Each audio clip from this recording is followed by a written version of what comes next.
సువార్తకి వెళ్తే ఒకసారి మేము పందికుంట అనే ప్రాంతానికి గుంటకల్లో సువార్తకి వెళ్ళాం. కానీ నేను విశ్వాసిని. ఊరు చూస్తే చాలా పెద్దగా ఉంది.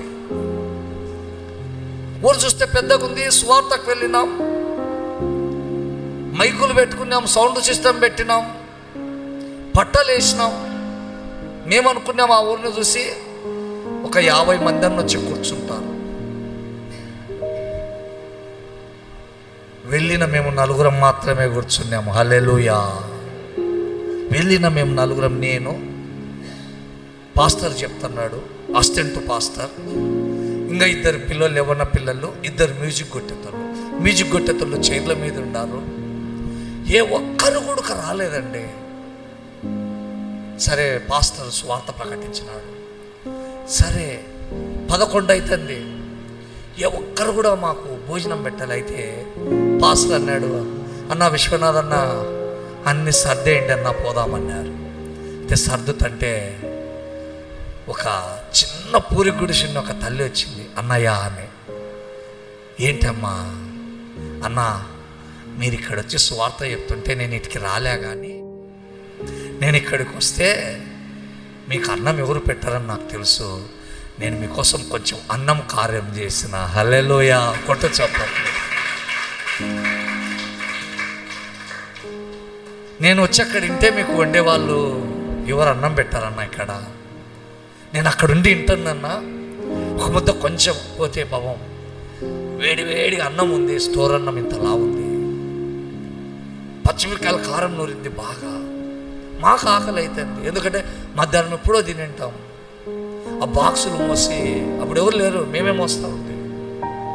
బాక్సులు మోసి పట్టలు వేసి అన్నీ చేసి, అంటే దేవుని బిడ్డలా చూడండి, సేవకులు అంటే నేను అబ్బాయిలు సుఖ సంతోషాలతో ఉంటారని కాకండి. మొన్న ఒక మీటింగ్ జరిగితే నేను పోయిన, ఈడ ఉపవాస ప్రార్థనలకు రాలేక. ఈరోజు అదే గ్రామంలో మందిరము కట్టబడింది. కొట్టు చప్పండి. ఒకరోజు ఒక గ్రామానికి వెళ్ళి మేము స్వార్థ ప్రకటిస్తే 2003లో స్వార్థ ప్రకటిస్తే ఒక్కరొచ్చి పట్ట మీద కూర్చోలే.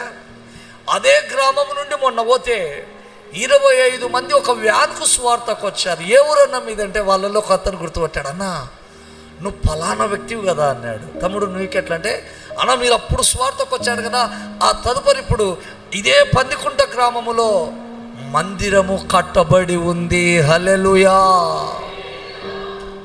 అందుకే మనం ఒక్కొక్కసారి స్వార్థకు వెళ్తాం, అక్కడ పోతే ఎవరు రారు, అక్కడ నుంచి ఎవరు కూడా రక్షణ ఉందా లేదా అనిపిస్తుంది. అట్లా ఎప్పుడు మనం అధైర్యపడకూడదు. ఈరోజు నువ్వు ప్రకటిస్తున్న సువార్త, నువ్వు చెప్తున్న మాటలు, ప్రభువుని గురించి నువ్వు పడుతున్న ప్రయాస, ఒకరోజు ఖచ్చితంగా అది ఫలిస్తుంది, ఒకరోజు ఖచ్చితంగా అది మొలకెత్తుతుంది, ఒకరోజు ఖచ్చితంగా అది ఫలములు ఇస్తుంది. ఆమేన్. అందుకే ఈరోజు నువ్వు ప్రార్థన చేస్తావు, ఏమని? ప్రభువా ఓ ప్రాంతాన్ని మార్చు, ఒక వ్యక్తిని మార్చు, ఒక కుటుంబాన్ని మార్చు. నువ్వు చేసిన రోజే నీకు ఫలితం రాదు, అది కొన్ని సంవత్సరాలు పడుతుంది. ఇప్పుడు మనం ఒక చెట్టు నాటి వస్తాం, ఒక విత్తనాన్ని వేసి వస్తాం. అయ్యా ఈరోజు చెట్టు నాటిన రేపు ఫలాలు రా అంటే రావు. దానికంటూ ఒక సమయం ఉంది. ఆ సమయానికి ఖచ్చితంగా, అందుకే మీరు ప్రార్థన చేయండి. మనం సువార్తకు వెళ్దాం, మనం ఆ ప్రాంతానికి వెళ్దాం, అక్కడికి వెళ్దాం. మనుషులు రారు. మనం సువార్తకి వెళ్తాం, సభలు చేస్తాం, మనుషులు రారు, కానుక రాదు, మన ప్రయాస, మన డబ్బు అన్నీ. కానీ దేవుని బిడ్డలారా, అది ఒక్కరోజు వ్యర్థము కాదు. ఆమె దాని ఫలితం ఉంటుంది.